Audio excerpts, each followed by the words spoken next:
প্রথমে আমরা কম্প্রেসরের যে লাইনটা ওটা লাগাবো, তারপরে এখানে দেখা যাচ্ছে যে একটা মানে চাবির মতো আছে, এটা আমরা ঘুরিয়ে এটা মিডলে করে দিব, তখন কম্প্রেসরটা অন হয়ে গেল। এরপর আমরা মেশিনের মেইন লাইন দেবো, মেইন লাইন দেওয়ার পর আমরা সার্কিট ব্রেকারের সবগুলো উপরে করে দেবো, নিচে করে দেবো, মানে উপরে থাকলে হচ্ছে অফ, নিচে থাকলে হচ্ছে অন। তারপর আমরা যে ইমার্জেন্সি সুইচটা আছে এটাকে রিলিজ করে দেবো, মানে বাম সাইডে ডান সাইডে প্রেস করে। তো ইমার্জেন্সিটা রিলিজ করার পর আমরা এখন দেখবো যে কাপড় আছে কিনা। তো এটা আমরা সেন্সরটা লাগাবো হচ্ছে কাপড়ের জায়গায়।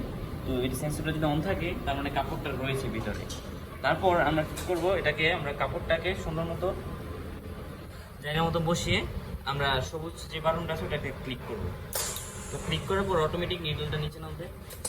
আমি আবার দেখাচ্ছি, কাপড়টা ঠিক মতো বসানোর পর আমরা নিডলটাকে নিচে নামাবো, সেই জন্য সবুজ বাটনটা প্রেস করা লাগবে। তো নিডল অটোমেটিক নিচে চলে গেল। এর 5 সেকেন্ড পর মেশিনটা আসলে চালু হবে।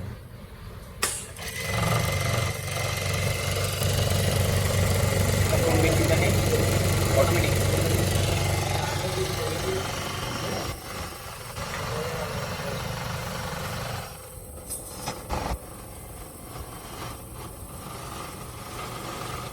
আর যদি কোনো ইমার্জেন্সি কোনো কাজ ছিল, যেমন লাগে হচ্ছে যেমন কোনো খাদ এখানে চলে গেলো, কোনো মেশিনে কোনো প্রবলেম হলো, অটোমেটিক আমরা ইমার্জেন্সি সুইচটা রিলিজ করবো, অটোমেটিক পুরো ফুল মেশিনটা অফ হয়ে যাবে।